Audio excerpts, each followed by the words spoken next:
So we've been scammed, guys. There's an accusation now that the reported talk between the SEC and the CFTC yesterday was just orchestrated fun. There wasn't a meeting after all. We're gonna look to the validity of their argument in today's episode. We're also gonna look at Bill Gates and Warren Buffett because they really doubled down and said, you know what, crypto is a scam. If I wanna short it, I wanna short this now. And well, we're gonna see the crypto community's response to that.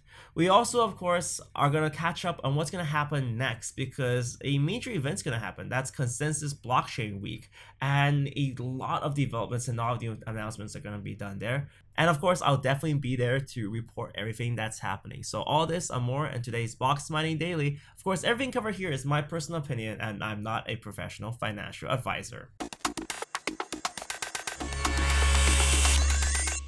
So let's take a look at the good old coin market cap. So in terms of top 5 coins, top 10 coins, there's nothing really much interesting happening. We're back to the good old days of just a flat line.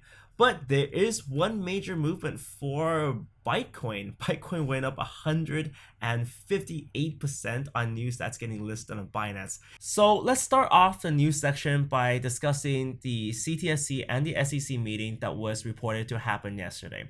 So this report first originated from the Wall Street Journal, and the section here is a working group of regulators including senior SEC and CFTC officials are scheduled to discuss the matter on May 7th. And this was one person said so. That was kind of how it started.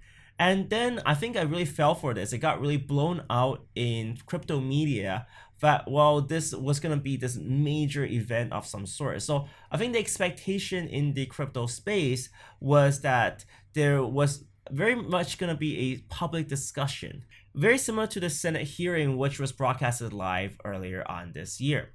So this is not the case. So what's most likely happening is that the SEC and CFTC are having these private discussions. They can't confirm if it happens or not because, well, it's a private meeting and they don't want us snooping around.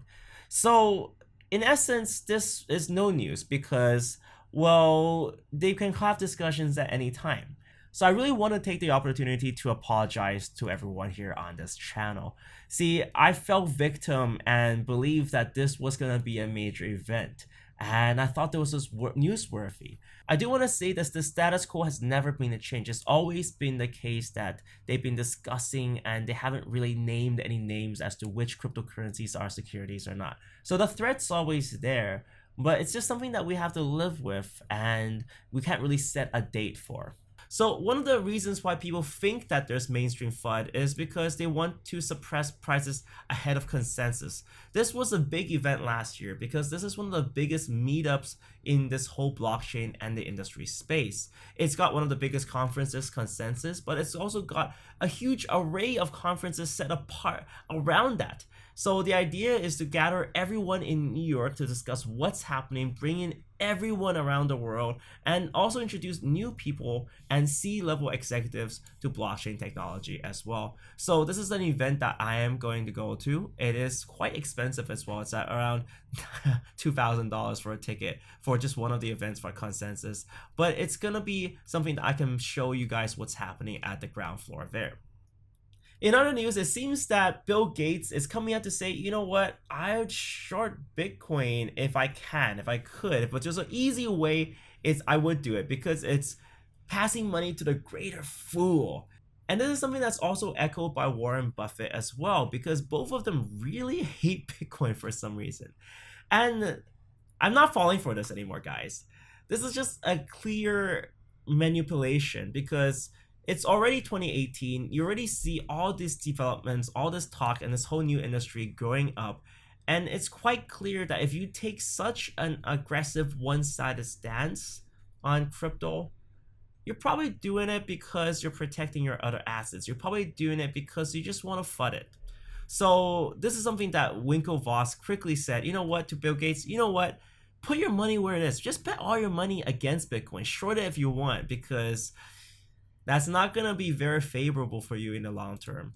And people recently spotted as well, Warren Buffett and his buddies are really against crypto, maybe because they hold a lot of legacy financial services. If you just look at Bank of America Wells Fargo, American Express company, he's holding all of that. And crypto is set to change that because these companies are selling trust. You think about it as a whole. Banks sell trust. If you want to do any transaction and you want to transfer a large amount of value, well, who are you going to trust for an escrow? The banks. But with smart contracts on its way and for value transfer, borderless value transfer from Bitcoin and other cryptocurrency on its way being actively deployed, we can transfer value across borders and we get a way to store value ourselves. We get to become our home bank. So if anyone takes such a very solid stance against crypto, if they really just start calling it out, well, then it's time to be a little bit wiser and feel like, well, they're most likely just trying to manipulate things, either to protect their assets or maybe just flooding up news so they can buy it for the cheap. And to support this argument, we definitely see a change in the New York Stock Exchange as well. So there's this rumor floating about that Bitcoin might see Wall Street warming up to them.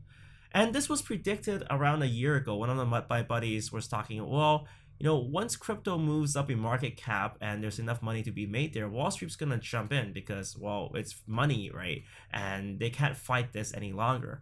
So this is definitely the case. Well, Goldman recently went public to say, well, you know what? They're intending to open a Bitcoin trading unit. And in fact, one of their companies that they invested in, Circle, bought up Poloniex. So it's all about being stealthy. The big banks have always been against cryptocurrency because it kind of threatens their monetization model. But at the same time, they're realizing now, oh, if they don't adapt, they're gonna die. So they're stealthily in the background, kind of buying up services or learning about this. And that just seems to be the general trend here. So I'm really excited to our consensus. I would love to hear what you guys want to hear there, and I'll try to build up a schedule to show you guys what's happening in the biggest blockchain event in this year. Thank you guys so much for watching this episode. Remember to click the little subscribe button to subscribe to this video, and of course, click the notification bell to be notified of new videos when they get released. Thank you guys so much for watching. See you next time.